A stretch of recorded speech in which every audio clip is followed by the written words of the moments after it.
Hey, one of my topic for exam is explain and critical analysis of Kant's theory of ethics. And the four main points included in this discussion are agency, contradiction in conception and will, formulations of categorical imperative, and of course the objectives in the Kant's theory. First, we'll go by the overview of the Kant's theory of ethics, and then we'll discuss the 4 points. So the Kant's theory of ethics, it emphasizes the moral values or like laws or duty which are performed for reason and not for the consequences of the actions. And Kant also emphasized that all these actions should be rational and should be performed as a duty, and it doesn't support the actions that are performed for personal gain or for personal emotions. Now the 4 points. So one of the point is agency. Kant emphasized human being as a rational agent, and he thinks that all the human beings are capable of making a rational decision, and he thinks that the reason for the action should be rational and should not be for any person's emotion or for their own interest. The second point is the formulations. And for the formulations, there are 2 main formulations. First is universal law and second is humanity.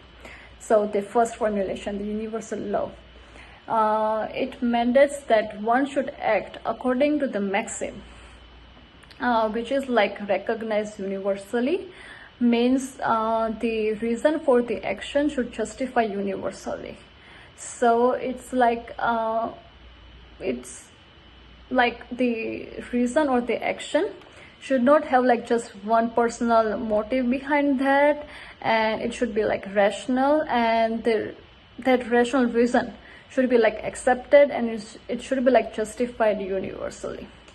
Now the second law, the humanity law, it inherits the value that one should respect the others and should not just use them as a means or something like that, and they should promote to respect others, and which is highly needed in the biomedical ethics. The patient should have respect, and even their consent and all that is very helpful, and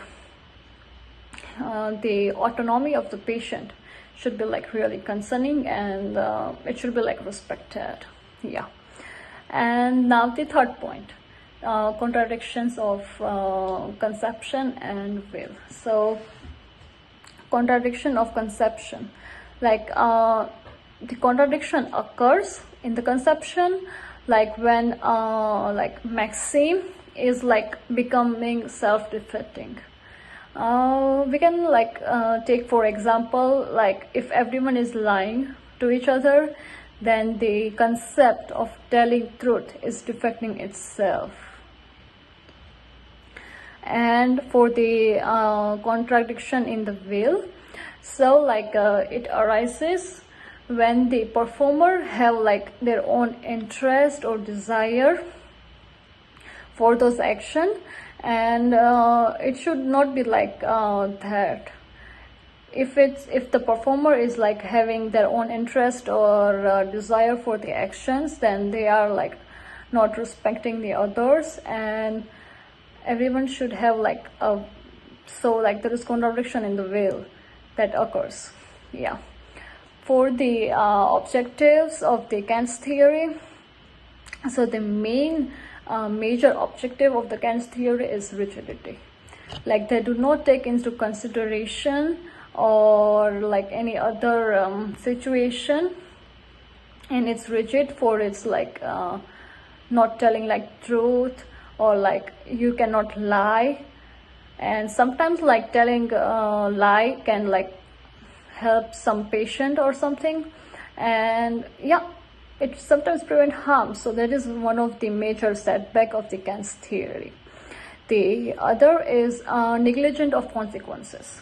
So Kant emphasized that action should not be like depend on the consequences of the actions, right? It shouldn't, but of course there's always gonna be like consequences of the action, and one should not like ignore any of the consequences. So Kant practically like ignore all the aspects, and like he just come to like more conclusion which is could be like harmful in practice.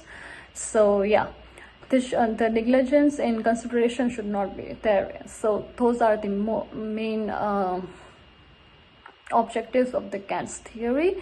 And now for conclusion, we can go like Kant's theory provides like a framework for evaluating the maxims or their action should be like rationally and universally accepted, but it does not consider the other options, and it is like rigid. So despite of this all objection, it still emphasizes on human dignity and moral laws. So yeah, those are like some valuable insights into the biomedical ethics deliberations. Thank you. Hey, so my another topic for the exam is explain the ethical justification for surrogate decision making. So surrogate decision making involves when someone have to take decision in behalf of the patient, and this typically occurs like when the patient is incapable of taking decision for themselves. And this surrogate decision making is based like drove on the main principles of Bowman and Childress 4 basic principles. And these principles are autonomy, beneficence, non-maleficence, and justice. So we will discuss all these 4 principles along with the authority principle and guidance principle and the potential problem. So here we start with the 4 principles, which is the autonomy principle. So this principle emphasizes respecting the patient's right to make their own decision about their own health care, and like which treatment they want to do and which is good for their health and which is best in their interest. The beneficence. So beneficence is tasked with decision making like that promote well-being and best interest of the patient, like which is like more beneficial to the patients for their health and which treatment should they get. For the non-maleficence, the surrogates like they emphasize that no more harm is done to their health, and it minimizes the risk for patients' health. Last is justice. So justice is like it's justice. It should be like equal for every patient, and every treatment and every resources should be equal for every patient.